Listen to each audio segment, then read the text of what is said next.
నాకు ఆలు బోండా కావాలమ్మా, నాకు చేసిస్తావా? ఓకే. హలో అందరికీ, మా బాబా అడిగినట్టు నేను ఇప్పుడైతే ఆలు బోండా చేస్తున్నాను. పొటాటోస్ని ముందుగా బాయిల్ చేసుకొని మంచిగా తురుము పెట్టుకోవాలి.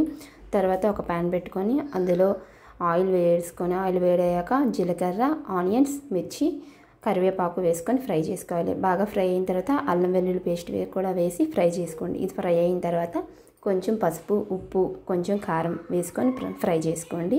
మీ కారంకి తగ్గట్టుగా వేసుకోండి.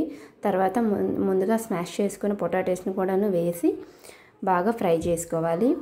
తర్వాత గరం మసాలా వేసుకోవాలి లాస్ట్లో.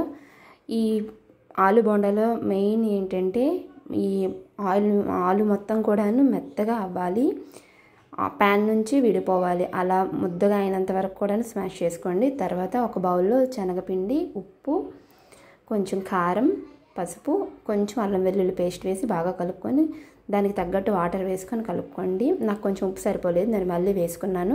మన ఫింగర్ టిప్ చేస్తే ఫింగర్కి ఎలా అయితే కోటింగ్ వస్తుందో మనం బోండా వేసినా కూడా అలా కోటింగ్ వస్తుంది అనమాట. మీకు ఎంత థిక్లో కావాలో అనేది చూసుకోండి.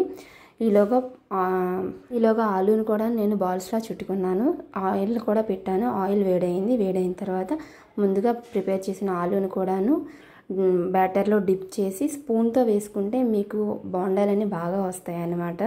ఒకసారి అలా ట్రై చేయండి. నేను కొంచెం చూపించాను ఎలా చేయాలనేది. మీకు నచ్చితే ఇలా చేసుకోండి, లేకపోతే డైరెక్ట్గా హ్యాండ్తో అయినా వేసేసేయండి, ఏం పర్వాలేదు. ఇదిగో మన బోండాలు అయితే రెడీ అయిపోయాయి. ఈవినింగ్ స్నాక్స్కి అయితే పర్ఫెక్ట్ రెసిపీ. నా ఆలు బోండా అంటే అందరికీ ఇష్టం. నేను చేసే రెసిపీలో మీరు కూడా ట్రై చేయండి. సరే బాబు, నువ్వు అడిగిన ఆలు బోండా రెడీ. ఇదిగో ట్రై చేయి.